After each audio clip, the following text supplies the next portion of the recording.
Wait லாஸுக்கு ஒரு ஃபில்லிங்கான recipe சூப்பரான sweet corn soup எப்படி பண்றதுன்னு பார்க்கலாம். ஃபர்ஸ்ட் ஸ்வீட் கார்னை ஒரு ஸ்டீமர் வச்சு ஒரு 5 மினிட்ஸ் நல்லா வேக வச்சு எடுத்துக்கலாம். ஸ்வீட் கார்ன்ல நிறைய ஹெல்த் பெனிஃபிட்ஸ் இருக்கு. இதை வீக்லி ஒன்ஸ் எடுத்துக்கிறது ரொம்ப நல்லது.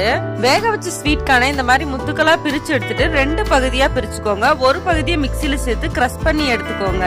ஒன்னும் பாதியமா அரைச்சிருந்தாலே போதும். ஸ்டவ் ஆன் பண்ணி ஒரு கடாயில தண்ணி வச்சிருக்கேன். அதுல இதை ஆட் பண்ணிக்கலாம். தண்ணி வந்து எத்தனை பேர் இருக்கீங்களோ அத்தனை டம்ளர் தண்ணி வச்சுக்கோங்க. இப்ப இது நல்லா கொதிக்கட்டும். இந்த ஸ்டேஜ்ல 1 ஸ்பூன் அளவுக்கு மிளகு தூளும் உப்பு தேவையான அளவு ஆட் பண்ணிக்கலாம். ஒரு சைடு இது நல்லா கொதிச்சிட்டு இருக்கு. இப்ப ஒரு பவுல்ல 2 ஸ்பூன் அளவுக்கு கார்ன்ஃபிளவர் மாவை கொஞ்சமா தண்ணி சேர்த்து கரைச்சு கட்டி இல்லாம இதுல ஆட் பண்ணிக்கலாம். இது வந்து கார்ன் சூப்புக்கு ஒரு நல்ல திக்னஸ் கொடுக்கும். இது நல்லா தளதளன்னு கொதிக்கட்டும். இப்ப இதுல ஒரு டம்ளர் அளவுக்கு பால் ஆட் பண்ணிக்கலாம். கார்னை கொஞ்சம் முழுசா எடுத்து வச்சிருக்கோம்ல, அதையும் ஆட் பண்ணிக்கலாம். மல்லித்தலை ஒரு கைப்பிடி அளவு நல்லா பொடிசா கட் பண்ணி ஆட் பண்ணிக்கலாம். இது ஒரு 5 மினிட்ஸ் நல்லா கொதிக்கட்டும். இப்ப நம்மளோட கிரீமியான sweet corn soup ready. Thank you for watching.